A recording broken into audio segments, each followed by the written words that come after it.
Prions ensemble.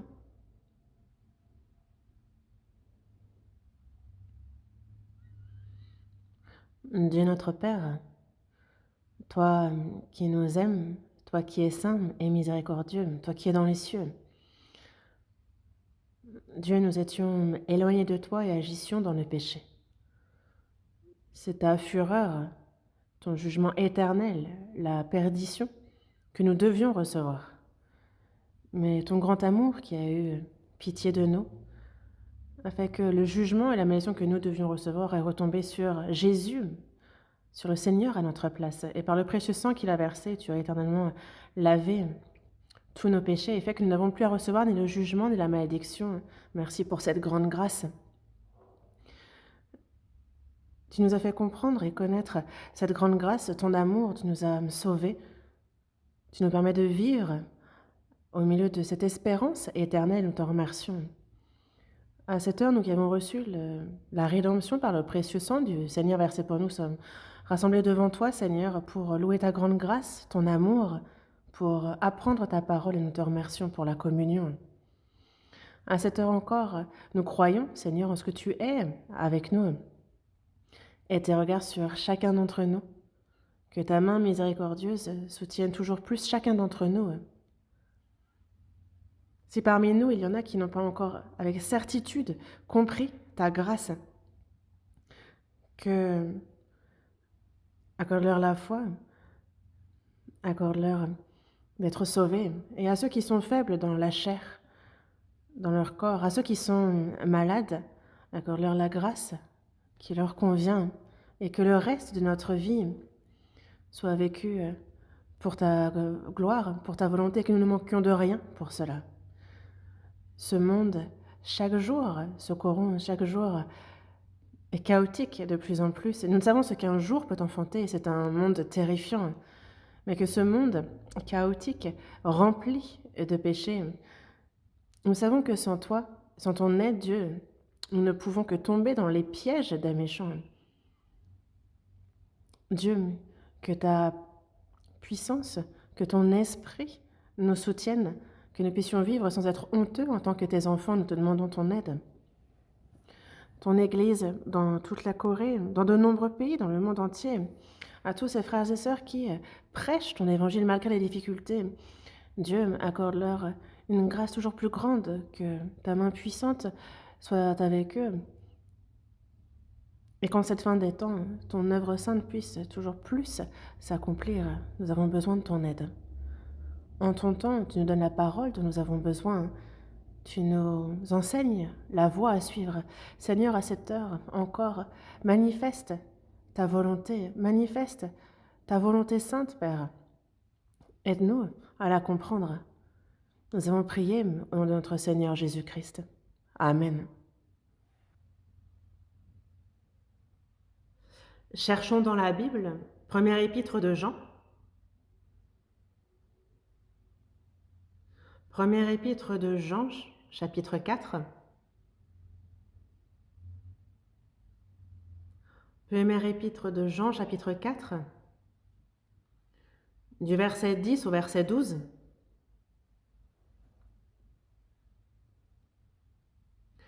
« 1 Jean, chapitre 4, du verset 10 au verset 12. Lisons ensemble lentement. « Et cet amour consiste, non point en ce que nous avons aimé Dieu, mais en ce qu'il nous a aimés et a envoyé son Fils comme victime expiatoire pour nos péchés. Bien-aimés, si Dieu nous a ainsi aimés, nous devons aussi nous aimer les uns les autres. Personne n'a jamais vu Dieu. Si nous nous aimons les uns les autres, Dieu demeure en nous et son amour est parfait en nous. » Jusqu'ici? Dimanche dernier aussi, je vous parlais de Dieu qui est amour. Aujourd'hui aussi, on continue sur ce thème. Toute la Bible est donc la parole qui est la plus précieuse. Elle nous parle de qui est Dieu, de quel est notre destin à nous pécheurs, Il nous parle de ce que Dieu a fait pour nous sauver. C'est ce qui est écrit dans la Bible, dans toute la Bible. S'il y a une parole plus surprenante qu'une autre, ce serait 1 Jean, chapitre 4, verset 16. Dieu est amour. God is love. Dieu est amour. Ce verset. Une personne a affiché une gigantesque affiche où il est écrit « Dieu est amour, Dieu t'aime ». J'ai déjà vu ce genre d'affiche. Ce qui est sûr,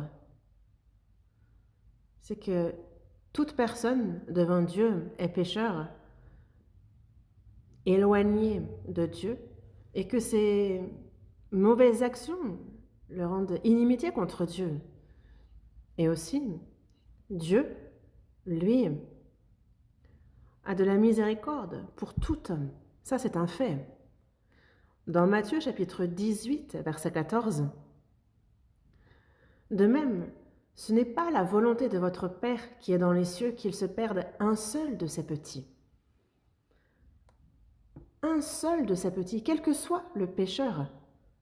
Ce n'est pas la volonté de Dieu qu'il se perde. Ça ne le réjouit pas. Pourquoi ?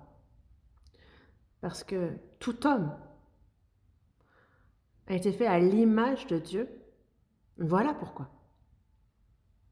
Dans le psaume 49, verset 21, il est dit « L'homme qui est en honneur et qui n'a pas d'intelligence est semblable aux bêtes que l'on égorge. » On parle d'un homme qui est en honneur et qui pourtant, s'il ne le sait pas, s'il n'a pas d'intelligence, alors il est semblable aux bêtes que l'on égorge.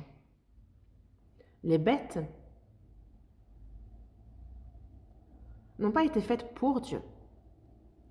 Tout végétal, tout animal a été fait pour l'homme. Dieu fit l'homme à son image, car il avait un plan, un but saint pour l'homme. Raison de la création de l'homme ainsi. Pour vivre éternellement avec Dieu et partager sa gloire, il fallait en être digne. Et il y a donc un test qu'il a fallu passer. Le diable, lui, qui a été chassé pour avoir voulu devenir comme Dieu, est à l'œuvre. Et c'est en surmontant la tentation du diable que l'on peut obtenir la qualification que l'on est digne d'être comme Dieu. Mais le premier homme, Adam, a échoué à ce test. Il a donc été chassé du jardin d'Éden. Et la terre, elle, a été maudite. Et donc la vie humaine est devenue une suite de labeur, de misère, de tristesse, de maladie, de souffrance et finalement de mort. Donc c'est le jugement et la malédiction qui ont frappé l'humanité pécheresse. Mais cela ne s'arrête pas là. Même au milieu du péché, Dieu a œuvré pour sauver les âmes. Il y a un verset que même ceux qui ne croient pas en Jésus connaissent bien. Vous connaissez ce verset aussi, n'est-ce pas ? Jean chapitre 3, verset 16. « Car Dieu a tant aimé le monde qu'il a donné son Fils unique, afin que quiconque croit en lui ne périsse point, mais qu'il ait la vie éternelle. » Lorsque les Coréens partent à l'étranger, aux États-Unis par exemple,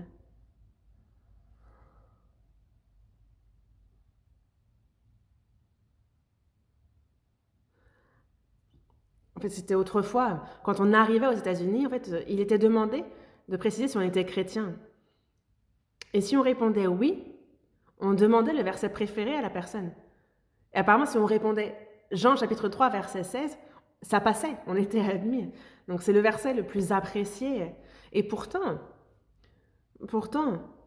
bien que beaucoup le connaissent par cœur, ils le connaissent, ils le récitent, mais peu comprennent réellement l'amour de Dieu qui est contenu dans ce verset. Car Dieu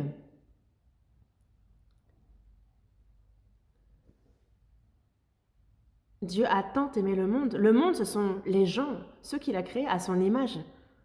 Dans 1 Jean, chapitre 2, verset 2, il dit bien qu'il est lui-même une victime expiatoire pour nos péchés, non seulement pour les nôtres, mais aussi pour ceux du monde entier. Non seulement pour les nôtres, mais aussi pour ceux du monde entier, pour ceux qui ne croient pas encore, pour toutes les âmes de ce monde. C'est pour cela que Jésus est mort sur la croix, afin d'être la rançon des âmes humaines. Dieu, sa grâce, son amour, il faut le comprendre, y croire pour recevoir le salut. Un pécheur voué à l'enfer, pour qu'il reçoive le salut, ce n'est pas faire quelque chose de spécial pour Dieu, ce n'est pas faire une bonne œuvre, ce n'est pas ainsi que ça se passe. Dieu, à lui, pour nous, si nous croyons à son amour, alors nous recevons la vie éternelle. Ça, c'est surprenant, n'est-ce pas? Mais les hommes, eux, ne comprennent pas l'amour de Dieu. Au contraire, ils tournent le dos à Dieu et courent à leur perte.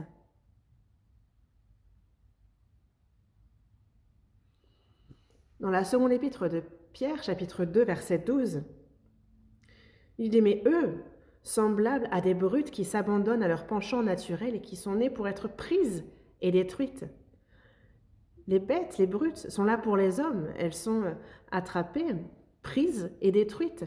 Mais ceux qui s'abandonnent à leur penchant naturel et qui sont comme ces bêtes, ceux qui ne connaissent pas Dieu. Mais c'est pire que d'être une brute ou une bête parce que les animaux meurent et c'est la fin pour eux. Mais pour l'homme, la mort n'est pas la fin. Pour ceux qui ont trahi Dieu, pour ceux qui ont suivi le diable, iront dans le même lieu que le diable et souffriront éternellement avec lui dans ce lieu. Mais nous avons compris et cru en cet amour, en cette grande grâce de Dieu, n'est-ce pas? Dans Éphésiens chapitre 2, verset 4, on nous dit « Mais Dieu, qui est riche en miséricorde, à cause du grand amour dont il nous a aimés. » Oui, il y a ce grand amour, et on n'en mesure pas la grandeur. Quand cet amour brille dans mon cœur est tellement en joie. Un amour plus profond que la mer, plus haut que le ciel. Et c'est un amour difficile à décrire avec nos mots. Et c'est cet amour de Dieu que nous avons compris. Nous avons reçu le pardon de nos péchés, nous avons reçu le salut, nous sommes devenus enfants de Dieu, nous avons désormais l'espérance, glorieuse, de pouvoir entrer dans son royaume éternel. Et c'est surprenant, n'est-ce pas? Et c'est pour ça que ce qui est sûr, certain, c'est que nous, au départ, nous ne pouvions qu'être jugés et être détruits devant Dieu. Nous étions des pécheurs. Mais Dieu nous a aimés et pour nous sauver. Il a donné son Fils unique, il a fait mourir sur la croix. Il l'a donné pour nous. Et le 3e jour, il ressuscite, se manifeste pendant 40 jours et monte dans les cieux. Et Jésus nous a fait croire en ce qu'il est, le Christ, le Sauveur que Dieu a envoyé. Et l'Évangile, en commençant par Jérusalem jusqu'aux extrémités de la terre, a été prêché. Et ça, il l'avait dit. Et à notre époque, en cette fin des temps, l'Évangile est venu toucher jusqu'au bout, à l'Orient, jusqu'en Corée. Et nous avons compris la grâce de Dieu, nous y avons cru, nous avons reçu le salut et avons reçu la vie éternelle. Nous avons reçu cette espérance du royaume des cieux. Et ça, c'est quelque chose de vraiment surprenant. Dans Hébreux, chapitre 3, verset 2, on nous parle d'un si grand salut. Nous l'avons reçu gratuitement. Et donc, ce salut, certains pensent que si c'est gratuit, ça n'a pas vraiment de valeur. Non, pourquoi est-ce qu'il est gratuit, ce salut? C'est que personne ne pourrait en payer le prix. Personne. On peut avoir tout dans cette vie, mais nous ne pourrons pas sauver notre âme avec ça. C'est un prix à payer que nous ne pouvons rembourser. Et c'est parce que nous ne pouvions pas qu'il nous l'a donné gratuitement pour que nous soyons sauvés. C'est là son grand amour. Comprendre l'amour de Dieu, recevoir la vie éternelle, avoir cette espérance. Une personne qui a compris cela, donc le reste de sa vie, cette personne est tirée et poussée par l'amour de Dieu. Dans 2 Corinthiens, chapitre 5, verset 14, on nous parle de l'amour de Christ qui nous presse. L'amour de Christ, il nous presse, il nous pousse. Il nous entraîne, il nous... malgré, il nous pousse et nous sommes pressés par cet amour. Il nous tient, il nous saisit. Et une personne sauvée est justement entraînée par cet amour de Dieu. C'est comme un criminel auquel on va mettre les menottes et on va le traîner. Et lui ne pourra pas faire ce qu'il veut. C'est un peu la même chose que l'amour de Christ fait sur nous. Et donc nous vivons pressés, poussés par cet amour, tout le reste de notre vie. Et c'est dans cela que nous presse, donc il y a un aspect contraint. Il y a cette force de l'amour, parce que nous estimons que si un seul est mort pour tous, tous donc sont morts. Et quand nous voyons ce verset, on comprend bien que il est mort et pour moi et pour tous les autres. Il est mort pour chacun d'entre nous, à notre place, n'est-ce pas? Vous aussi, vous avez cette personne, n'est-ce pas? Il est mort pour moi, pour chacun d'entre nous, n'est-ce pas? À notre place, n'est-ce pas? Et qui est celui qui a fait cela pour nous? Qui est Jésus? C'est l'unique, le Fils de Dieu.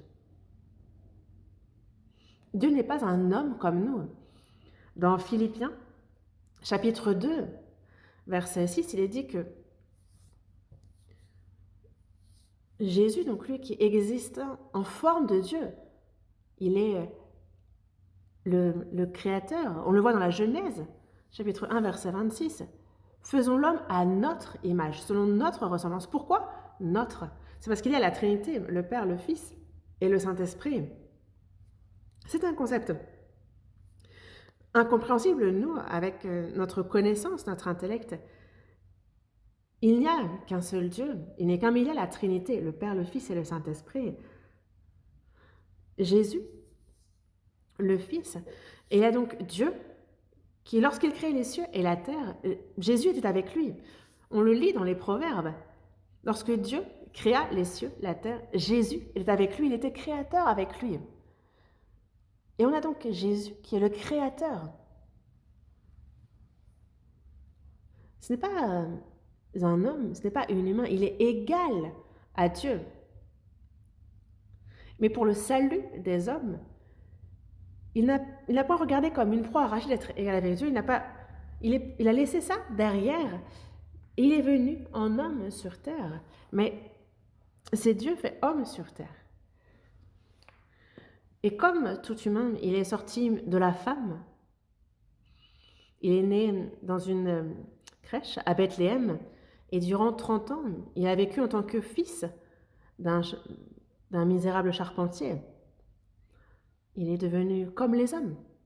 Et durant les 3 années et demie de sa vie publique, pour accomplir le salut des âmes humaines, et pour témoigner qu'il est bien le Christ envoyé par le Père, c'est durant 3 ans et demi qu'il a parcouru Israël, qu'il a redonné vie aux morts, qu'il a purifié les lépreux, qu'il a chassé les démons, qu'il a ouvert les yeux des aveugles, qu'il a accompli de nombreux miracles afin de manifester l'amour de Dieu, afin de prêcher la parole de Dieu. Et Jésus a donc ainsi prouvé qu'il était le Christ envoyé par Dieu. Mais le peuple d'Israël, lui, de nombreux juifs, n'ont pas compris cet amour, cette grâce, et ont au contraire rejeté le Christ venu pour leur salut, pour leur âme. Ils ont eu l'Empire babylonien, perse, grec, romain, ce sont durant des centaines d'années qu'ils ont été sous l'emprise des puissances étrangères. Et lorsque Jésus était vivant, c'était donc la plus grande puissance, l'Empire romain, qui dirigeait et qui recevait les taxes et les impôts en Israël, parce qu'elle était colonie romaine. Il faut donc payer ça à César Auguste. Il y a l'armée qui, elle, piétine Jérusalem. Et donc leur unique souhait était l'indépendance. Ils attendaient le Messie et ils croyaient en cette promesse de Dieu qu'il l'enverrait. Ils pensaient qu'alors ils seraient libérés, ils vaincront l'Empire romain et ils ont cru en ce qu'il y aurait alors le royaume de Christ qui s'accomplirait. Et de nos jours, les gens qui croient en Dieu disent croire en Dieu, mais à quoi s'attendent-ils? Que veulent-ils?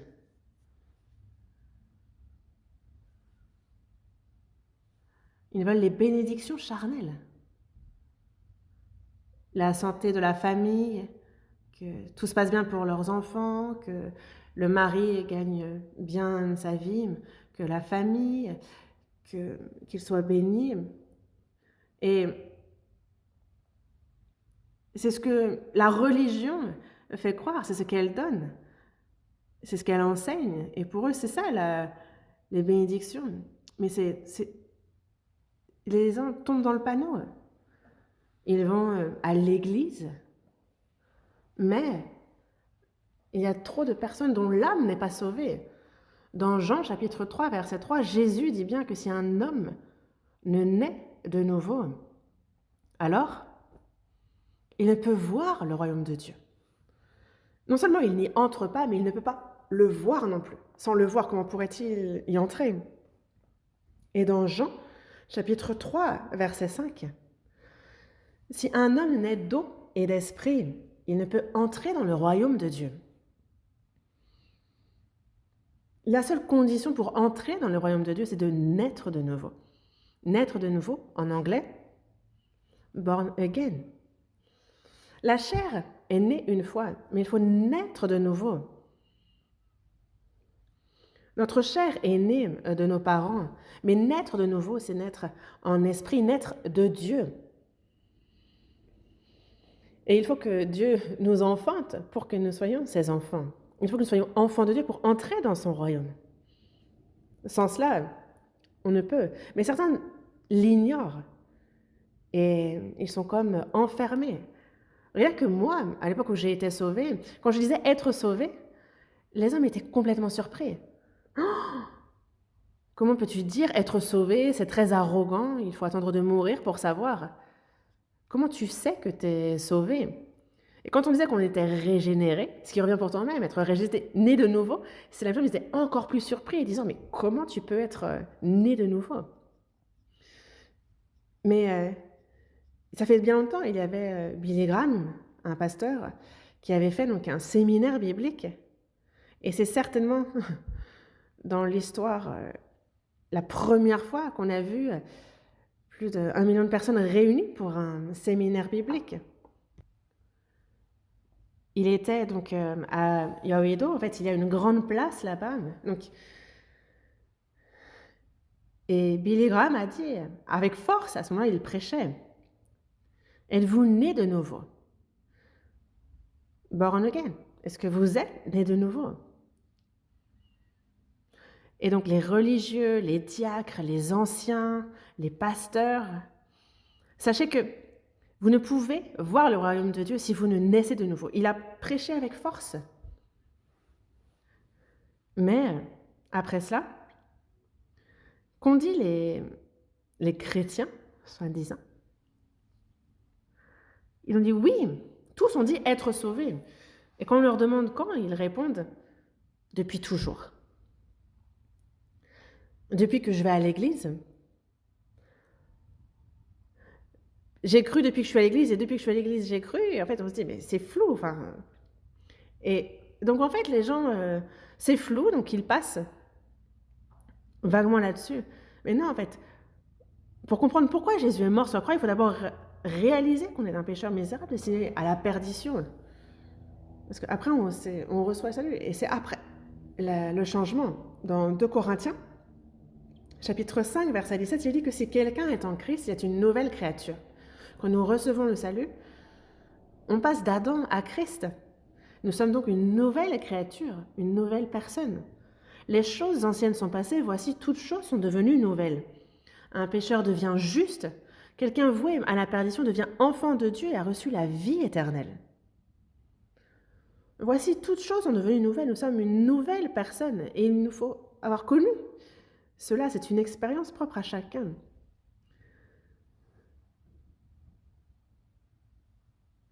Quand on demande à certains « Ah, quand est-ce que tu es né de nouveau ?» certains disent « Ah, je n'aurai pas la date précise, mais en tout cas, j'ai reçu le salut. » La personne dit avoir cru depuis que elle va à l'église et elle a cru, donc elle l'a reçu parce qu'elle a cru. Donc c'est toujours ce flou. Mais quand on évangélise, on pose la question, mais ils ne connaissent pas le salut. Ils répondent vaguement. Mais ça, c'est un faux salut. Ceux qui ne sont pas sauvés et qui disent l'être, qui prétendent, sont trop nombreux. Et c'est une très mauvaise chose. Vraiment.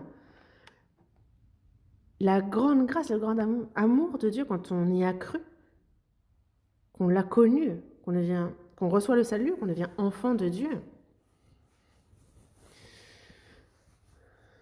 Et c'est tellement surprenant de pouvoir vivre en tant que chrétien. Et vous qui avez reçu le salut, qu'en pensez-vous? Parce que c'est gratuit, parce que c'est gratuit, vous pensez que ça ne vaut pas grand-chose? Non. Les choses de ce monde, oui. Ce qui est... Il n'y a pas de raison de donner quelque chose de valeur gratuitement, n'est-ce pas, dans ce monde. Mais pour ce qui est du salut éternel des âmes, en fait, le fait de passer du diable à Dieu, un peuple qui est en enfer va dans le royaume des cieux, entre dans la gloire de Dieu, est-ce que ça, c'est une chose moindre? Moi aussi, avant de recevoir le salut, durant une dizaine d'années, j'ai été zélée. Je pensais être assis au premier rang dans le ciel. Les autres jeunes, eux, ils regardaient ce qui était amusant. Je ne connaissais rien des choses amusantes de ce monde. Parce que dès mon plus jeune âge, j'allais à l'église le dimanche, quand on bâtissait l'église, en fait. Il m'est même arrivé de me blesser pendant la construction durant 4 ans. Et j'ai fait l'école de théologie, j'avais du zèle. Et je pensais vraiment être au premier rang. Je pensais faire partie des meilleurs. Mais quand on m'a demandé quand est-ce que tu es né de nouveau, quand est-ce que tu as été régénéré, et ils insistaient sur le fait qu'il fallait pouvoir le démontrer. Et moi, je n'avais pas cette expérience, en fait. Je constate que non. Je n'ai pas cette expérience du salut. Et donc, au final, j'ai bien compris que non, je n'étais pas sauvée. Je ne suis pas née de nouveau. Et pourtant, je suis allée dans plusieurs églises, j'ai prêché 2 ans, mais ce n'est pas comme ça qu'on reçoit le salut. Et chaque samedi, je prenais mon petit baluchon et j'allais évangéliser, avec zèle toujours. Et pourtant, je n'avais pas compris la grâce de Dieu. Je n'avais pas cette expérience-là, je n'avais pas entendu la parole. Mais j'ai compris la grâce de Dieu. Le 30 octobre 1962, à 8h du soir. Et ceux qui sont sauvés, que ce soit John Wesley, son petit frère Charles Wesley, ou Charles Spurgeon, Charles Finney, Whitefield, les évangélistes, plus tard aux États-Unis, D.L. Moody, eux parlent clairement de leur salut. Telle année, tel mois, tel jour, et ils vont même jusqu'à préciser l'heure. Ce n'est pas que l'heure est importante, ce n'est pas que la date est importante, c'est qu'il y a une expérience claire et certaine.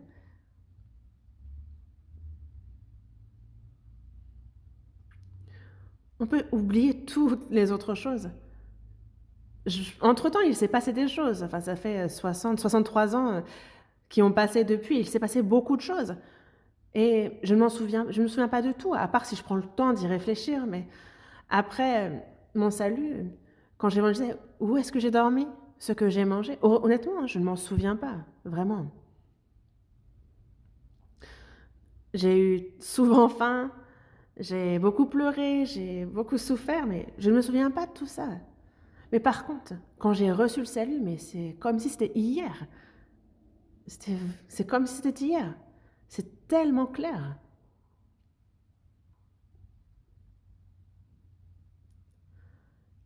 La nouvelle naissance est une expérience, véritable.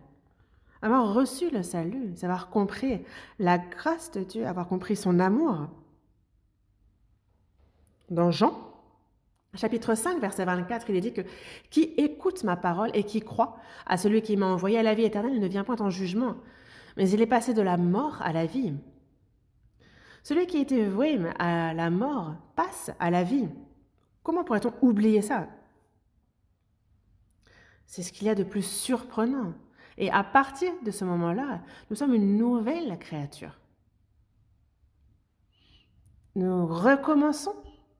Notre vie, c'est une nouvelle vie qui démarre en Dieu. Et donc, désormais, le verset le plus surprenant, je vous en parlais déjà la semaine dernière, mais dans la première épître de Jean, chapitre 4, on nous parle de Dieu est amour. Et donc, concernant l'amour de Dieu, j'ai bien l'impression qu'il faut que je continue à vous en parler un petit peu plus. Je relis la première épître de Jean, chapitre 4, verset 10. Et cet amour consiste, non point en ce que nous avons aimé Dieu, mais en ce qu'il nous a aimés et a envoyé son Fils comme victime expiatoire pour nos péchés.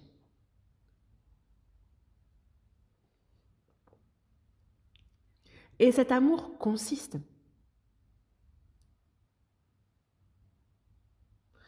Et Jésus avait parmi ses disciples l'apôtre Jean, qui a donc écrit ce livre, et il est celui qui a le plus compris l'amour de Jésus. Et c'est pour ça qu'il le décrit comme étant le disciple qu'il aimait.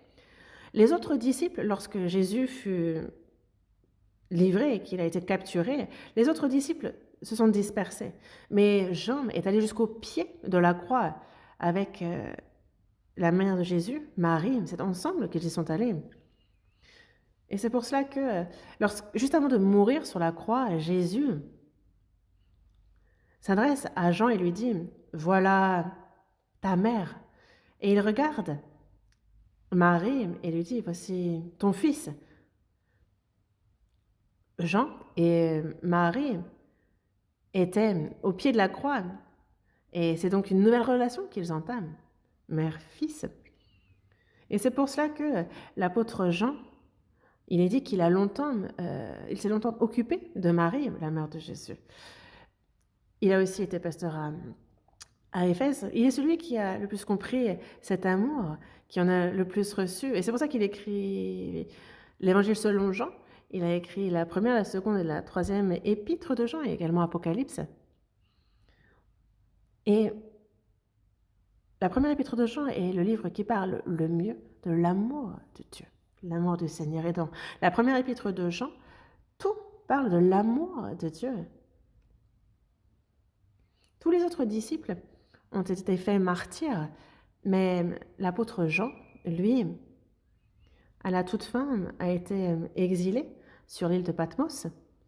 Et c'est là qu'il écrit, qu'il a la vision et qu'il rédige Apocalypse.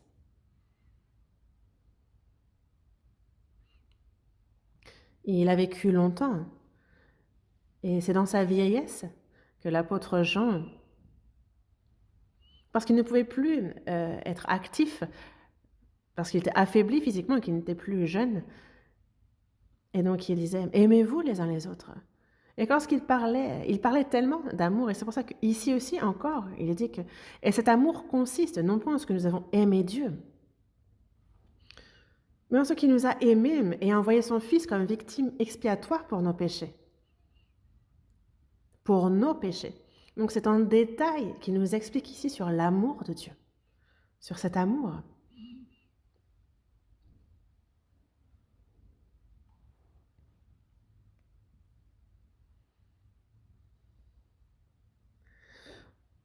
Si nous relisons ensemble le verset 9, L'amour de Dieu a été manifesté envers nous en ce que Dieu a envoyé son Fils unique dans le monde afin que nous vivions par lui. L'amour de Dieu a été manifesté. Il a été manifesté. Et cet amour il consiste en quoi? C'est qu'il a envoyé son Fils unique dans le monde afin que nous vivions par lui. Quand il parle du monde, il parle de tous les hommes. Tous ceux qui se sont éloignés de Dieu, qui se sont corrompus sous le pouvoir de Satan, c'est tous ces hommes-là qu'il a aimés et qu'il a envoyé son Fils unique dans le monde afin que nous vivions par lui. Pourquoi? Parce que nous étions morts. Parce que depuis notre naissance, nous étions morts par le péché commis par Adam. Nous sommes nés morts. Mais l'âme morte, afin qu'elle vive par lui, comment faire pour redonner vie à une âme? Sans payer le salaire du péché, sans qu'il y ait rançon pour ce péché, une âme ne peut vivre. Et c'est pour ça que nous, le jugement et la malédiction que nous devions recevoir, c'est lui qui, à notre place, l'a reçu. C'est pour ça que Jésus, lui qui était sans péché, a été condamné à mort. Il a été frappé de ces verges terrifiantes. Il est mort sur la croix. Il tire sa croix jusque sur le lieu d'exécution. Et durant 6 heures, c'est sur la croix qu'il reçoit la plus grande honte que l'homme puisse recevoir, la plus grande souffrance que l'homme puisse recevoir sur terre. Et à la toute fin, il dit « Mon Dieu, pourquoi m'as-tu abandonné ?» Parce que Dieu l'abandonna à ce moment-là. Mais pourquoi? Parce qu'il abandonna son Fils pour ne pas avoir à abandonner les pécheurs. Jésus a dit « Tout est accompli ». Et lorsqu'il rend l'âme, le soleil n'éclairait pas durant 3 heures. Le ciel était obscur en pleine journée. Un séisme eut lieu. Les cieux ont pleuré, la terre a pleuré, et Dieu a détourné sa face. Car s'est accompli là le jugement de tous les pécheurs du monde. Et c'est pour cela que si il a envoyé son Fils unique dans le monde afin que nous vivions par lui. Et il nous dit cela, et lisons également le verset 11. Bien-aimés, si Dieu nous a ainsi aimés, nous devons aussi nous aimer les uns les autres. Ici, il dit, si Dieu nous a ainsi aimés, ainsi. Dieu a tant aimé le monde.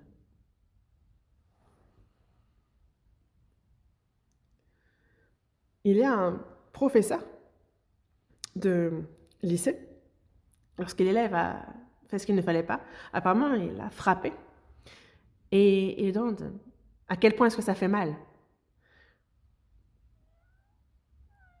Et l'élève frappe le professeur en disant ça fait mal à ce point. Mais une question de pression, il faut que la frappe ait la même force. Mais comment est-ce que vous voulez expliquer une souffrance? Ah, ça fait mal comme ci, comme ça. Non. Vous mangez quelque chose, vous demandez ah, c'est bon? Mange et tu verras si c'est bon ou pas. Dieu a tant aimé le monde, mais c'est à quel point le temps? Au point de donner, de livrer son Fils unique. L'amour de Dieu est vraiment surprenant. Et il y a les cantiques qui louent l'amour de Dieu. Aujourd'hui encore, on nous a loué l'amour de Dieu.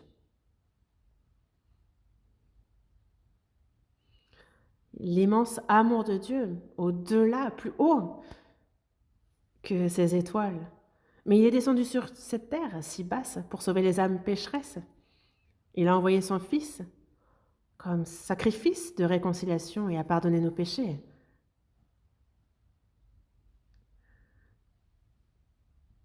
Cette œuvre du pardon des péchés, de nos péchés par Dieu, est vraiment extraordinaire. Et c'est pour ça que le salut que nous avons reçu est un si grand salut. À quel point est-il grand? C'est pas un si grand salut, c'est un si grand salut. Le grand, faut pas le passer, parce que cet amour est vraiment si grand que même si le ciel devenait un parchemin et la mer une encre profonde, même si le ciel était un parchemin et la mer une encre profonde, en fait, ce ne serait pas suffisant pour exprimer tout l'amour de Dieu. Prenez un énorme pinceau, la mer c'est l'encre et le ciel un parchemin. Ça semble exagéré, mais non, ça ne suffirait pas pour décrire l'amour de Dieu. Pourquoi? Parce que quand on pense à cet amour, plus on y pense, et plus il est grand.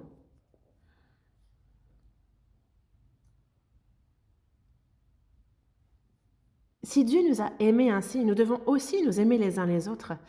Et oui, il nous l'a bien dit, aimez-vous les uns les autres comme je vous ai aimés. Comme le Père m'a aimé, je vous ai aussi aimé. Demeurez dans mon amour. Et oui, nous devons aussi nous aimer les uns les autres. Pourquoi? Parce que personne n'a jamais vu Dieu. Personne. N'est-ce pas? Jésus est justement, en fait, la manifestation de l'amour de Dieu qui, Dieu, lui, est invisible. Et Jésus, on pourrait même dire qu'il est l'incarnation de l'amour de Dieu. Sa naissance, sa vie, sa mort, sa résurrection, tout. Ce qui concerne Jésus nous montre combien est-ce que Dieu est amour. Il l'a manifesté réellement. C'est à travers Jésus que l'amour de Dieu a été manifesté. Et donc, personne n'a jamais vu Dieu. Si nous nous aimons les uns les autres, Dieu demeure en nous et son amour est parfait en nous. Si nous nous aimons les uns les autres, Dieu demeure en nous. C'est un verset surprenant. Où est Dieu, là, maintenant? Dieu, il est fait en sorte que ceux qui ont compris l'amour de Dieu s'aiment les uns les autres. Comme le Père. Même moi aussi, je vous ai aimé. Et donc, aimez-vous les uns les autres. Le Père, comme il a aimé son Fils unique, c'est avec cet amour-là que Jésus nous a aimés. Et il est allé jusqu'à donner sa propre vie pour nous. Et si nous nous aimons les uns les autres, alors, ceux qui ont compris cet amour de Dieu, ceux qui ont reçu le salut éternel, quelle en est la preuve? Qu'est-ce qui en témoigne? C'est de s'aimer les uns les autres. S'aimer les uns les autres. La preuve même que nous avons compris l'amour de Dieu. C'est une preuve du salut. Où est Dieu? Il est là où sont ceux qui s'aiment les uns les autres. Si nous aimons les uns les autres, Dieu demeure en nous. Il demeure en nous. Et son amour est parfait en nous. C'est au sein de cela qu'il y a l'amour de Dieu qui, petit à petit, devient parfait.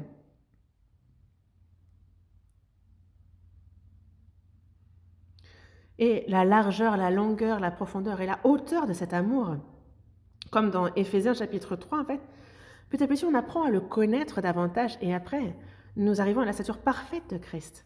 Mais ça ne marche pas tout seul.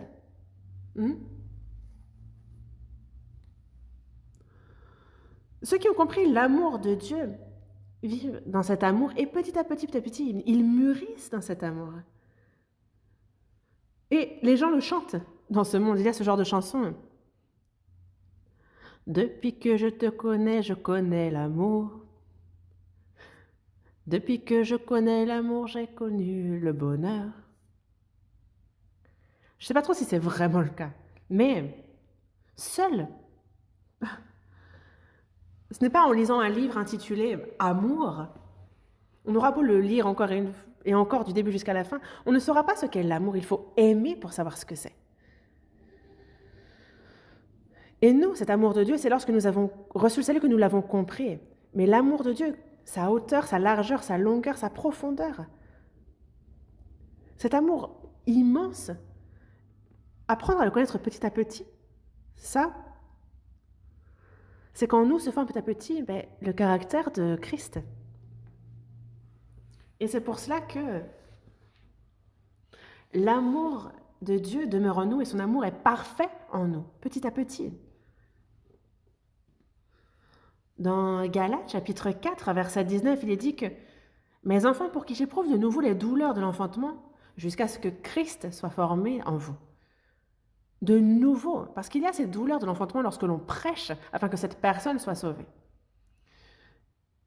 Les saints de Galates ont reçu le salut, mais leur vie de foi n'est pas top. Ils ne discernent pas ce qui est de la loi, ce qui est de la grâce, mais ils parlent justement que Christ soit formé en eux. Et ils parlent justement de ces douleurs de l'enfantement qu'ils connaissent de nouveau. Parce qu'une mère souffre lorsqu'elle accouche, mais élever un enfant, c'est aussi l'histoire de toute une vie. Et les parents s'inquiètent toute leur vie pour leurs enfants. Même une fois mariés, ils s'inquiètent quand même jusqu'au bout. Petit à petit, le père, s'il est un grand homme, il souhaite que son fils le devienne aussi. Dans Matthieu chapitre 5, verset 48, il y a Jésus qui dit « Soyez donc parfaits, comme votre Père céleste est parfait. » Dieu est parfait. Comment est-ce que l'homme pourrait être parfait comme Dieu? Il ne nous dit pas « Bon, ressemble-moi à moitié, sois seulement parfaitement, à moitié parfait. » Non, il ne nous le dit pas cela. Et c'est pour ça qu'il faut que, petit à petit, la stature parfaite de Christ se forme en nous. Il faut que notre cœur, nos pensées, ce que l'on dit, comment nous agissons petit à petit ressemble au Seigneur et que lorsqu'il reviendra, alors jusqu'à même notre corps, lui aussi, sera changé. Il faut que nous changions petit à petit et non pas de manière farfelue. Et donc, dans la première épître aux Corinthiens, chapitre 13, le chapitre qu'on appelle le chapitre de la charité, le chapitre de l'amour, 1 Corinthiens chapitre 13, du verset 4 au verset 7, on nous décrit l'amour. La charité est patiente, elle est pleine de bonté, la charité n'est point envieuse, la charité ne se vante point, elle ne s'enfle point d'orgueil, elle ne fait rien de malhonnête, elle ne cherche point son intérêt, elle ne s'irrite point, elle ne soupçonne point le mal, elle ne se réjouit point de l'injustice, mais elle se réjouit de la vérité, elle excuse tout, elle croit tout, elle espère tout, elle supporte tout. Il nous explique cet amour, cette charité. Et pourquoi c'est si compliqué? C'est parce que c'est là le caractère de Dieu, du Seigneur. Et donc, 1 Corinthiens chapitre 13, versets 4 à 7, c'est vraiment le caractère de Christ, sa personnalité. Et nous, petit à petit, on voit cet amour s'accomplir en nous. Et dans Galates chapitre 5, verset 22, on nous parle du fruit de l'esprit. Quel est le premier de ces 9 fruits? L'amour. Le fruit de l'esprit, c'est l'amour. Le Saint-Esprit est venu dans la personne sauvée. Et lorsque notre foi croît petit à petit, c'est qu'on ressemble de plus en plus au Seigneur. Et des personnes qui sont sauvées depuis longtemps, mais qui se détestent, qui se critiquent, qui se disputent, qui se jugent. Est-ce que c'est à travers une telle personne que Christ est manifesté? La première épître aux Corinthiens, chapitre 3, quand on regarde à partir du verset 1, on voit l'apôtre Paul qui est allé donc prêcher, et il y a eu des sauvés à Corinthe, et de là est née l'Église. Mais l'apôtre Paul leur dit, pour moi, frère, ce n'est pas comme à des hommes spirituels que j'ai pu vous parler, mais comme à des hommes charnels, comme à des enfants en Christ. Si un enfant, même après plusieurs années, est toujours immature et gamin, alors le père, la mère se disent, mais quand est-ce qu'il va grandir? Et quand on grandit, on devient plus responsable.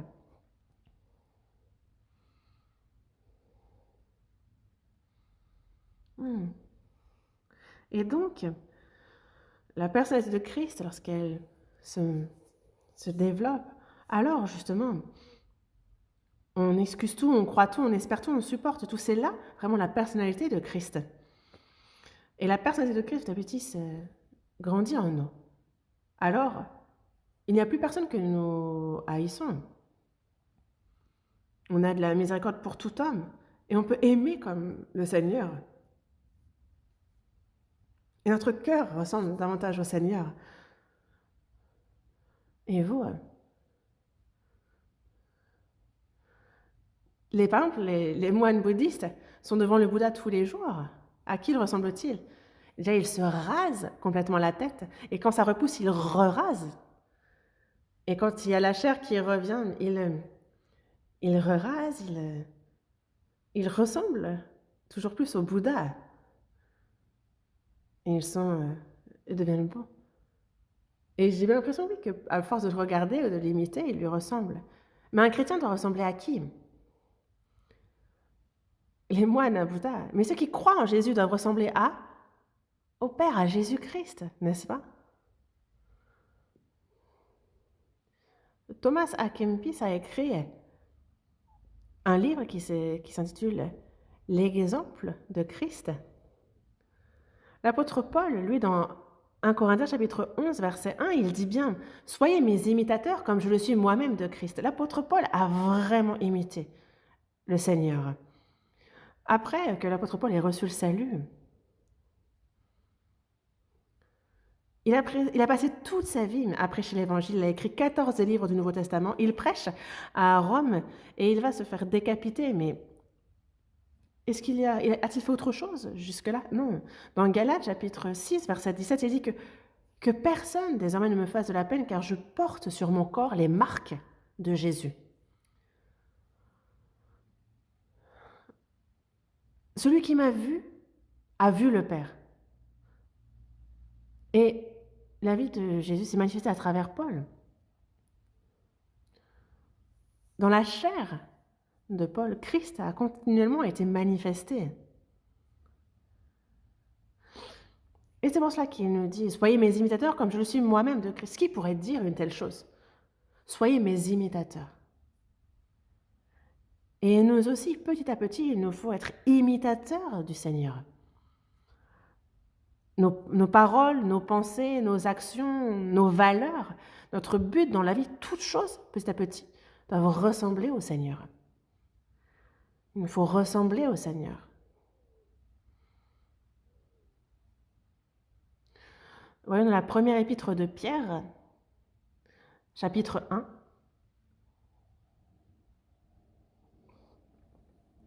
Lisons le verset 8.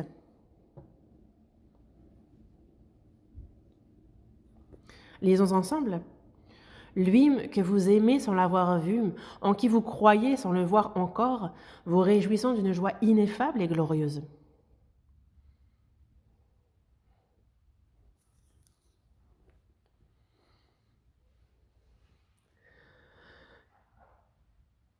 Lui que vous aimez sans l'avoir vu. On parle de Jésus-Christ. Et ici, c'est donc Pierre qui a écrit ce verset. Et ce qui lit ce verset, en fait, lui que vous aimez sans l'avoir vu. Vous n'avez pas vu Jésus, mais vous l'aimez. En qui vous croyez sans le voir encore. Nous n'avons pas vu Christ, nous n'avons pas vu Dieu, mais c'est à travers la parole que nous avons cru en Dieu, cru en ce qu'il a fait. C'est à travers la parole que nous avons connu Christ, Jésus. Nous avons compris son amour, que nous savons quelle est sa personnalité. Et c'est pour ça que dans Hébreux chapitre 12, on nous parle d'avoir les regards sur Jésus, le chef et le consommateur de la foi. Ce verset nous parle qu'il est le maître de notre foi, et on voit qu'il est aussi celui sur qui on doit avoir les regards si on veut se perfectionner petit à petit. Un peintre fait asseoir son modèle et il va représenter, il va vraiment copier ce modèle sur sa feuille de papier.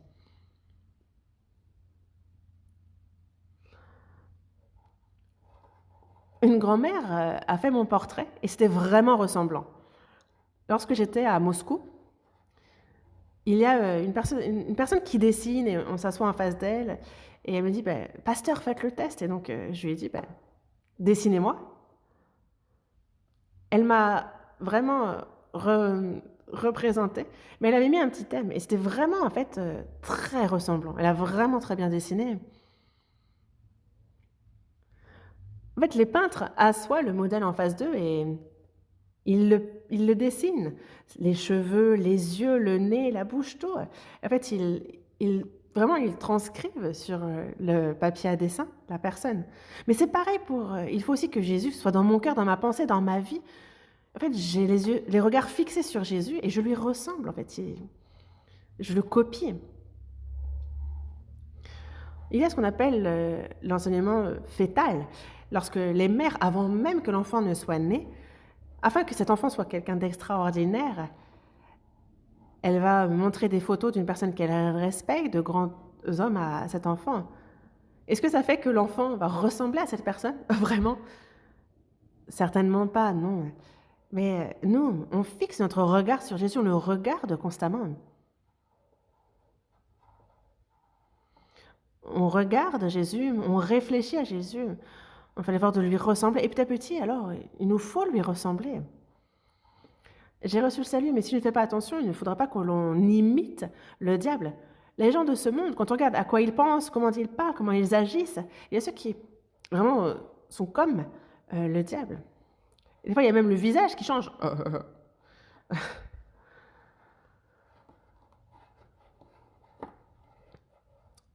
En qui vous croyez sans le voir encore, vous réjouissant d'une joie ineffable et glorieuse. On se réjouit d'une joie ineffable et glorieuse. En quoi? Dans le Seigneur. Et c'est pour ça que dans le psaume 18, verset 1, il est dit « Je t'aime, ô Éternel, ma force. » Vous connaissez bien ce verset. « Ma force, ô Éternel, ma vie, Seigneur, mon espérance éternelle. Je t'aime. » Est-ce que vous pouvez dire cela? Le Seigneur n'a pas épargné son amour, il a tout déversé pour nous. Il a donné sa vie. Et c'est pour cela que Jésus, dans Jean chapitre 15, verset 13, dit « Il n'y a pas de plus grand amour que de donner sa vie pour ses amis. » Et ensuite,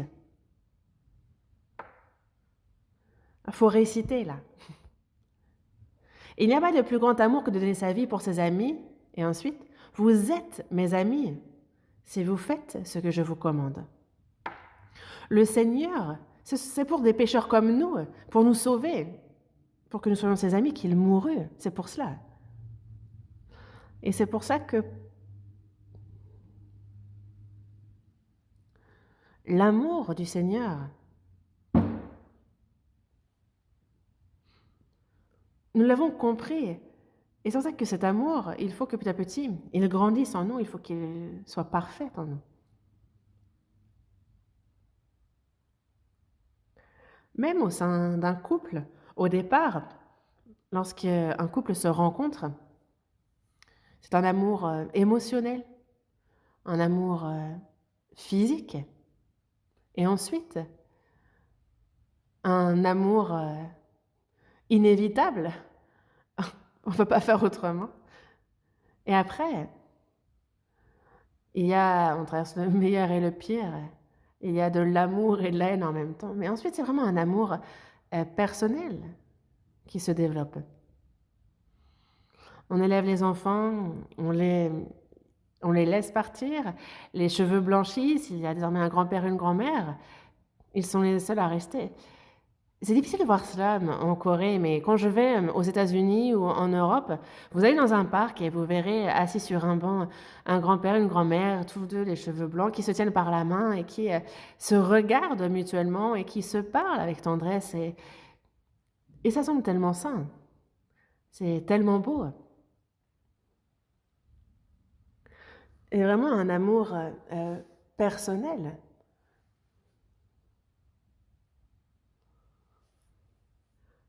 Je t'aime, ô Éternel, ma force. Et parce qu'on aime le Seigneur, alors quoi? Désormais,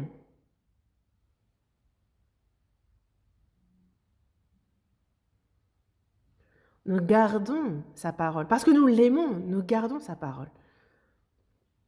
Évangile selon Jean, chapitre 14. Voyons un instant ce passage.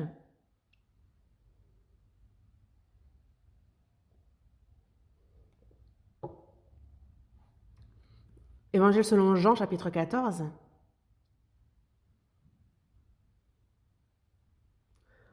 Jean chapitre 14.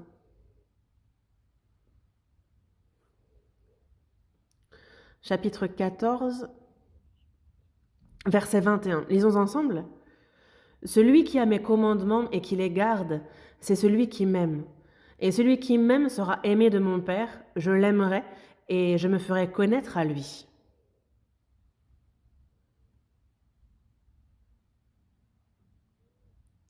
Jésus ici, celui qui a mes commandements et qui les garde, c'est celui qui m'aime.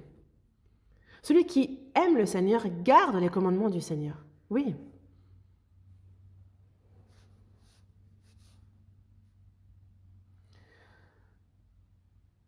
Et celui qui m'aime sera aimé de mon Père. Lorsqu'on aime le Seigneur, je vous en parlais déjà, il me semble, la semaine dernière, dans le psaume 145, verset 20, il est dit que l'Éternel garde tous ceux qui l'aiment. L'Éternel garde tous ceux qui l'aiment.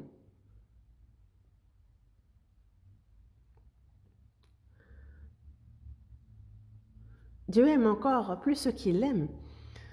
Nous, on aime le Seigneur, mais le Seigneur, lorsque nous l'aimons, il nous aime encore plus en retour. Quand on a reçu le salut, on a compris l'amour du Seigneur. Mais là, on a compris l'amour que Dieu a eu pour nous. Et désormais, une personne sauvée, lorsqu'elle aime le Seigneur en retour, alors il y a un amour encore bien plus grand de Dieu qui se manifeste.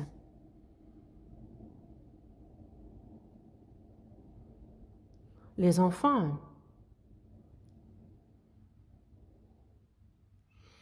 ils ont un père, une mère, et si les enfants aiment leurs parents, les parents aiment leurs enfants encore davantage. Des enfants, mais il y a ces enfants qui n'écoutent pas ce qu'on leur dit, et alors on les déteste. En disant, mais qu'est-ce que je vais faire avec lui? Lorsque les enfants sont reconnaissants des grâces venant de leurs parents qui cherchent à leur rendre l'appareil, alors les parents aiment encore davantage, plus leurs enfants. On le voit dans Malachie chapitre 3. Lorsque les parents voient que leurs enfants les aiment, alors eux aussi, ils les aiment encore davantage. Ils sont encore plus précieux à leurs yeux. Ils chérissent encore davantage les enfants qui les aiment, évidemment. Celui qui m'aime sera aimé de mon Père, je l'aimerai et je me ferai connaître à lui. Lorsque une personne aime Dieu, Dieu aime encore plus cette personne.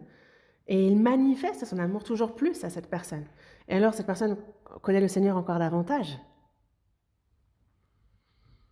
Aimer le Seigneur et garder sa parole, c'est ça, apprendre sur le Seigneur. Sans avoir d'amour pour le Seigneur, sans lui obéir, ne faire qu'écouter la Bible, est-ce que c'est comme ça qu'on apprend? Mais il faut que ce soit personnel, que ça se forme. Certaines personnes obtiennent un livre pour le conducteur modèle. Ils le lisent, ils le mémorisent, ils l'ont lu plusieurs fois. Est-ce qu'il devient pour autant un conducteur modèle? Il l'a pourtant lu avec zèle plusieurs fois. Il sait comment aller de l'avant, reculer, garer la voiture. Il sait quoi faire en cas d'urgence dans telle et telle situation. Pour ce qui est du conducteur modèle, il a tout lu, mais ça n'en fait pas un conducteur modèle pour autant. Il faut mettre en marche le moteur, il faut essayer. Et il faut faire face justement à ces obstacles véritablement pour savoir comment on peut y améliorer ça.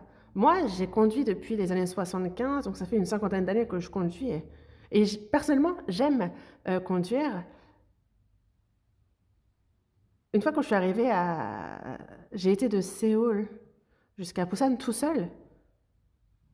il y avait une petite voiture, la Pony, une toute petite voiture, et je suis allée jusqu'à Kourou, une ville du sud. J'ai roulé jusqu'à là-bas pour faire un séminaire, et encore maintenant, j'adore rouler, mais c'est le volant qui ne m'aime plus.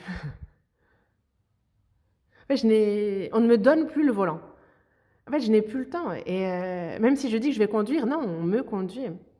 Et c'est pour ça que l'année dernière, fin d'année, il a fait que je renouvelle mon permis, mais je me pose la question, est-ce que je le renouvelle? Oui, non. Et je ne l'ai pas renouvelé, donc je n'en ai plus. Et donc, en fait, j'ai pas pu me faire à cette idée, et donc la veille, avant le délai, j'ai renouvelé mon permis. Donc, j'ai toujours le permis. J'ai envie de rouler, de conduire, mais je ne sais pas comment ça va se passer. Évidemment que se peut que si je conduis seule, il m'est arrivé parfois de glisser sur la route, alors que j'étais seule, de sortir de route. Mais en tous les cas, c'est pareil pour la conduite. On apprend en roulant. Et c'est donc en obéissant à la parole du Seigneur qu'on apprend toujours davantage sur le Seigneur, qu'on apprend davantage sur son amour, et plus on aime le Seigneur, et plus il nous aime en retour. Vous aurez beau apprendre beaucoup la Bible, si vous n'avez pas un cœur qui aime le Seigneur, si vous n'avez pas un cœur de lui obéir, alors ce n'est pas ça, apprendre la Bible. Ce n'est pas connaître la Bible si on ne pratique pas. Et c'est pour ça que dans Jean, chapitre 14, versets 23 et 24, lisons ensemble. Jésus lui répondit, « Si quelqu'un m'aime, il gardera ma parole, et mon Père l'aimera en retour. L'aimera. Nous viendrons à lui, et nous ferons notre demeure chez lui. Celui qui ne m'aime pas ne garde point mes paroles, et la parole que vous entendez n'est pas de moi, mais du Père qui m'a envoyé. »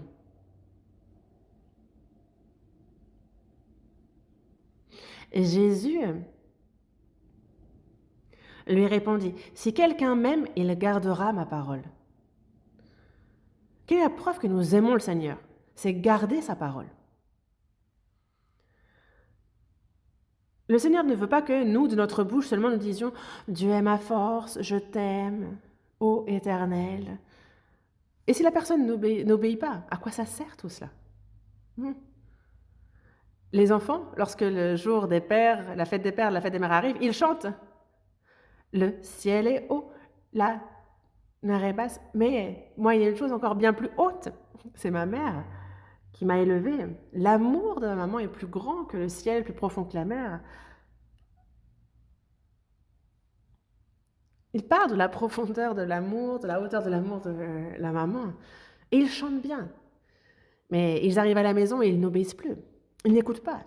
Ils font des bêtises. Est-ce que c'est ça, aimer sa maman? En fait, non, cette chanson devient un mensonge. Et même parmi les cantiques que nous chantons, je t'aime plus qu'hier. Il y a ce cantique qui dit, je t'aime plus, Seigneur, qu'hier. Mais est-ce que vraiment vous l'aimez plus aujourd'hui qu'hier? Le Seigneur veut recevoir notre amour, vous le saviez? Le Seigneur qui nous aime veut recevoir notre amour.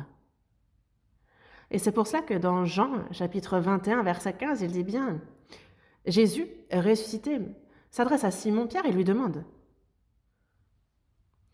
Lui, parce que Pierre a crié à un rage disant que même si je dois mourir, je ne te renierai pas. Alors que, avant même que le coq ne chante 3 fois, il avait déjà renié Jésus 3 fois. Donc imaginez la honte qu'a dû ressentir Pierre devant Jésus, lui qui savait déjà tout. Jésus s'adresse à Pierre et lui dit, « M'aimes-tu plus que ne m'aime ceci ?»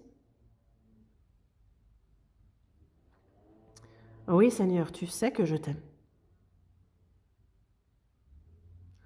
« Paie mes agneaux. » Il lui repose la même question.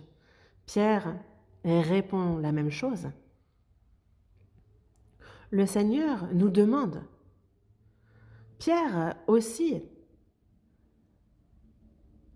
ne croyait pas encore en Jésus avant sa mort et sa résurrection. Il ne croyait pas parce qu'il était le Christ, même s'il l'a témoigner de sa propre bouche. Mais il voit Jésus ressuscité. Et alors tout de suite, son doute s'évanouit. Et il dit, vraiment, désormais je t'aime. Tu as su que je te renierai, mais désormais je t'aime réellement.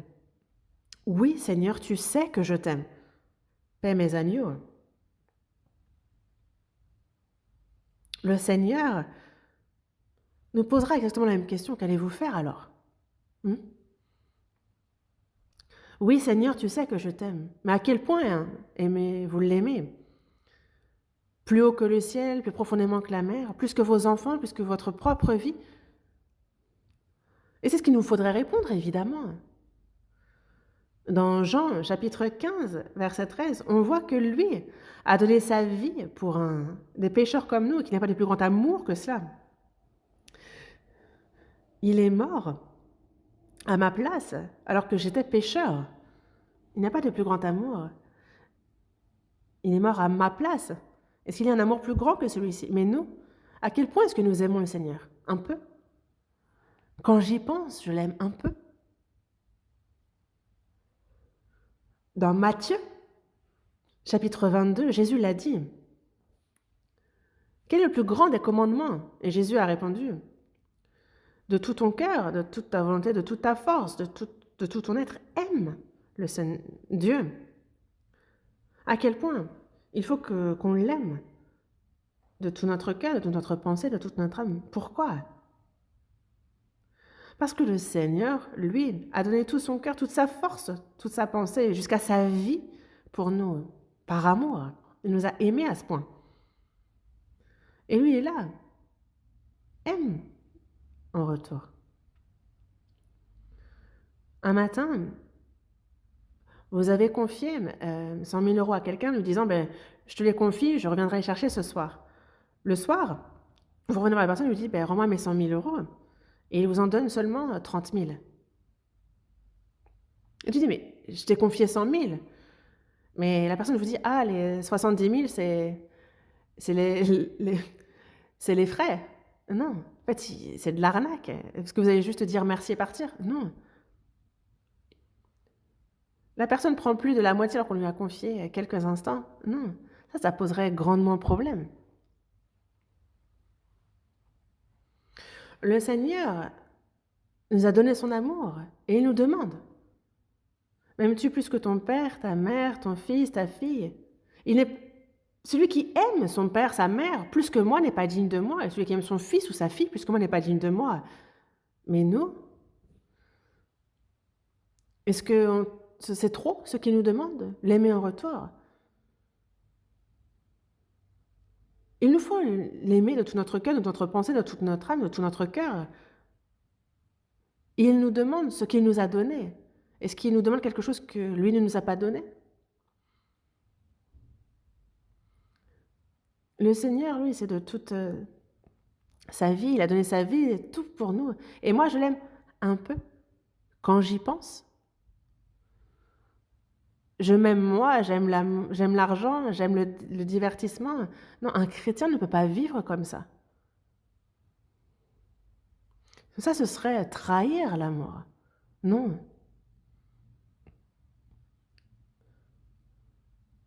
Si quelqu'un m'aime, il gardera ma parole et mon Père l'aimera.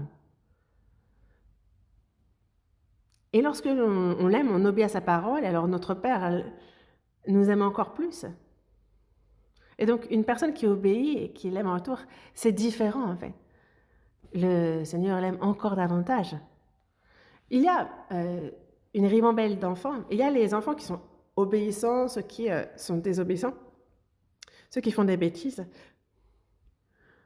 On aime davantage celui qui est obéissant. C'est comme ça. On a envie de tout donner à cet enfant. Et lorsque l'enfant qui fait des bêtises, qui n'écoute pas, il demande quelque chose, on n'a pas envie de lui donner. Lui n'obéit pas et il ne fait que demander ceci et cela. Alors non, on n'a pas envie de l'écouter non plus. Mais celui qui ne m'aime pas ne garde point mes paroles. Et la parole que vous entendez n'est pas de moi, mais du Père qui m'a envoyé. Une personne sauvée aime le Seigneur et la preuve en est qu'il obéit à sa parole. Obéir est la preuve que nous aimons le Seigneur. Et dans le psaume 97, verset 10,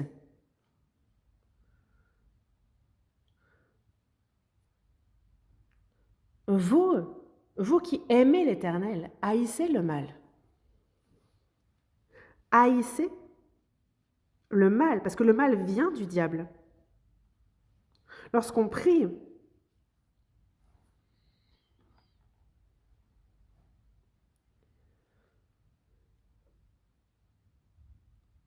on prie de ne pas tomber dans la tentation comme Jésus nous a indiqué de prier. De ne pas tomber dans les tentations du malin, le diable, celui qui est méchant, le père du mal. Le mal appartient au diable. Et les chrétiens sauvés aussi, s'ils pratiquent le mal, en fait, ce sont des choses que des pensées que le diable met en eux. On a vu que c'est comme lorsqu'il a mis la pensée de livrer Jésus dans le cœur de Judas Iscariote. En fait, il prend cette pensée et il fait qu'on s'y accroche. Le diable a mis la pensée en Judas Iscariote de livrer Jésus, ce qui s'est ensuite traduit en action. Mais celui qui aime, vous qui aimez l'Éternel, haïssez le mal. Et dans Romains, je manque de temps, donc je vais juste vous lire ces versets. Dans Romains chapitre 8, verset 28, il est dit que nous savons du reste que toute chose concourt au bien de ceux qui aiment Dieu, de ceux qui sont appelés selon son dessein. Ceux qui aiment Dieu. Toute chose concourt au bien de ceux qui aiment Dieu. Lorsque l'on aime Dieu, alors la vie de cette personne, tout concourt au bien de cette personne. La volonté de Dieu s'accomplit selon son dessein.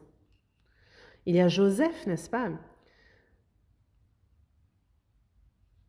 Le 11e fils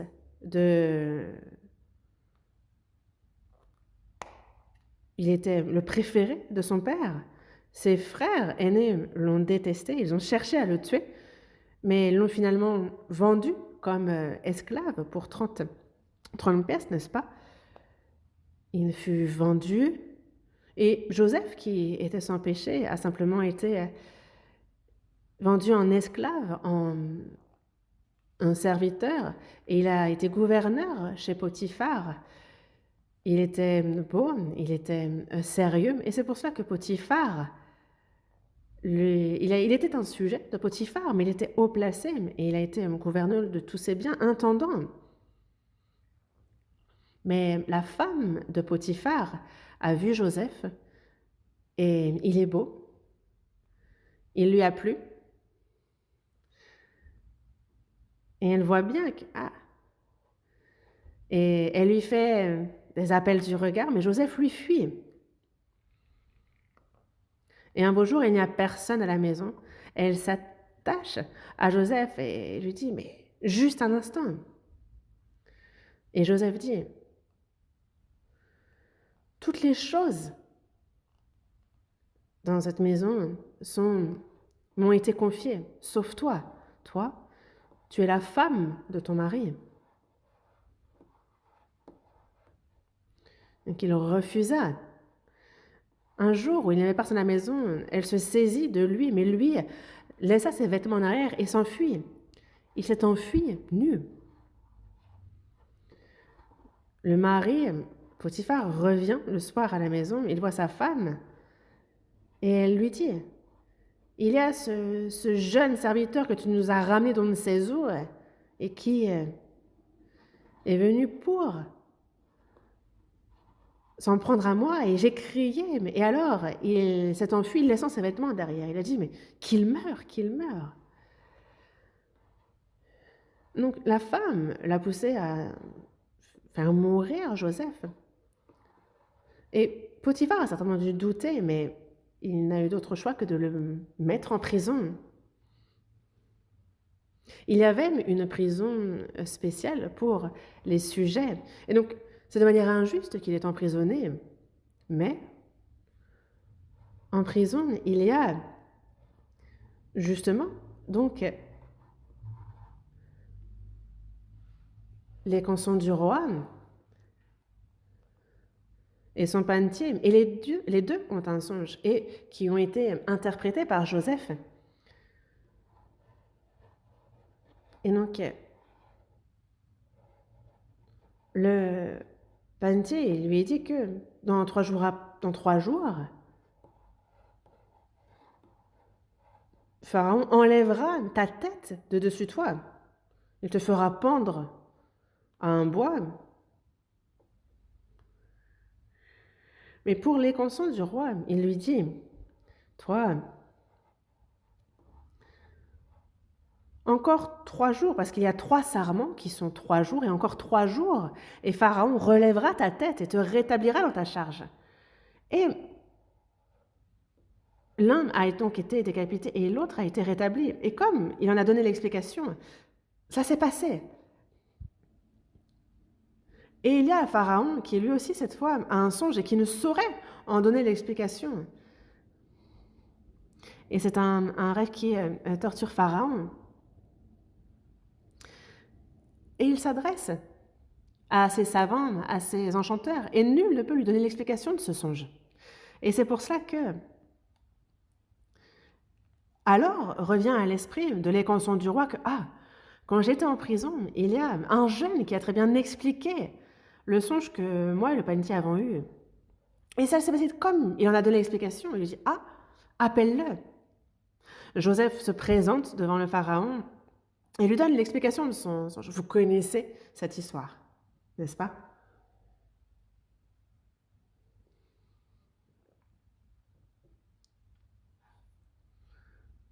Et donc il y aura cette année d'abondance et cette année ensuite de famine. Et c'est ce que Dieu t'a montré. Et grâce à l'explication qu'il donne de ce songe, alors tous ont été touchés. Il a été serviteur, puis il a été prisonnier, et il devient ensuite gouverneur d'Égypte. Et Pharaon lui dit, il n'y a entre toi et moi que ce trône. Toi, je te confie tout. Il l'a établi sur sa maison, sur tout le peuple. Il n'y a que le trône qui élève Pharaon au-dessus de Joseph. Et il y a ensuite la famine qui touche également Canaan, là où sont ses frères, son père, et donc ils descendent pour se nourrir. Et grâce à Joseph, ils survivent à la famine. Vous connaissez cette histoire, n'est-ce pas? Joseph, au départ, avait été haï de ses frères lorsqu'il a été livré. Il a certainement dû pleurer, et disant « Mais je n'ai rien fait.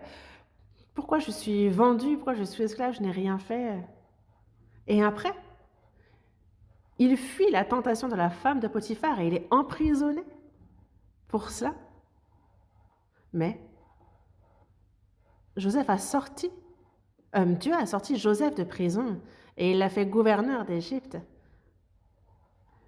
Et donc, quelle que soit la souffrance que nous connaissons, ceux qui aiment l'Éternel, tout concourt au bien de ceux qui aiment Dieu, de ceux qui sont appelés selon son dessein. Et donc, tout cela, une fois fini, on se rend compte, c'était Dieu. Et nous aussi, dans notre vie de foi, lorsque nous obéissons à Dieu, nous rencontrons beaucoup de difficultés, de souffrances, mais ça, c'est afin.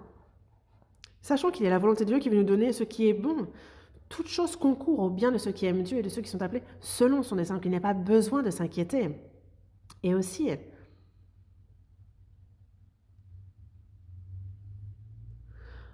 voyons un dernier verset. Est-ce qu'on voit ce verset? On ne le voit pas? Allez, on y va. Romains chapitre 8. Romains chapitre 8. Romains chapitre 8, du verset 6. Romains chapitre 8, à partir du verset 35. Romains chapitre 8, à partir du verset 35. Du verset 35 au verset 37. Lisons ensemble. Qui nous séparera de l'amour de Christ? Sera-ce la tribulation ou l'angoisse, ou la persécution, ou la faim, ou la nudité, ou le péril, ou l'épée? Selon qu'il est écrit, c'est à cause de toi qu'on nous met à tort tout le jour, qu'on nous regarde comme des brebis destinées à la boucherie. Mais dans toutes ces choses, nous sommes plus que vainqueurs par celui qui nous a aimés. Oui, lorsque nous aimons le Seigneur, qui nous séparera de l'amour de Christ? Sera-ce la tribulation ou l'angoisse ou la persécution ou la faim ou la nudité ou le péril? Il y a beaucoup de dangers, mais ou l'épée? Nous, notre tête peut être coupée, cela ne nous séparera pas de l'amour de Christ, mais dans toutes ces choses, nous sommes plus que vainqueurs par celui qui nous a aimés. L'amour triomphe de tout. Et c'est pour cela que nous qui avons reçu le salut, nous chrétiens, en fait, de nombreux chrétiens ont été, sous l'Empire romain, attrapés par l'empereur. Ils ont été tués sur le bûcher, donnés en pâture aux lions. Ils sont morts, mais jusqu'au bout, ils ont aimé le Seigneur. Et même sur leur lieu de mort, ils louaient Dieu. Qui peut aimer à ce point? C'est qu'il y a cet amour de Christ et personne, rien ne peut nous séparer de l'amour de Christ. Qui nous séparera de l'amour de Christ? Rien. Et nous sommes plus que vainqueurs. Pas à peu près, nous sommes plus que vainqueurs. Je m'arrête ici pour aujourd'hui. Prenons le temps de prier. Dieu notre Père, toi qui nous aimes, toi qui es miséricordieux, c'est lorsque nous ne te connaissions pas, lorsque nous te tournions le dos, que nous suivions notre chair, c'est alors que tu as eu pitié de nous, que tu nous as aimés, et que le Seigneur Jésus est mort à notre place. Tu nous as sauvés, tu nous as donné la vie éternelle, l'espérance. Merci pour cette grande grâce. Et nous, désormais, vraiment, nous t'aimons, Seigneur, de tout notre cœur, de toute notre vie. Nous n'aimons que toi, Seigneur, et nous souhaitons vivre pour ta volonté. Que tous les frères et sœurs s'attachent toujours davantage à ton amour, à ta grâce, et que vivent pour ta volonté, pour ta gloire, et guide-nous dans ce sens. Nous avons prié au nom de notre Seigneur Jésus. Amen.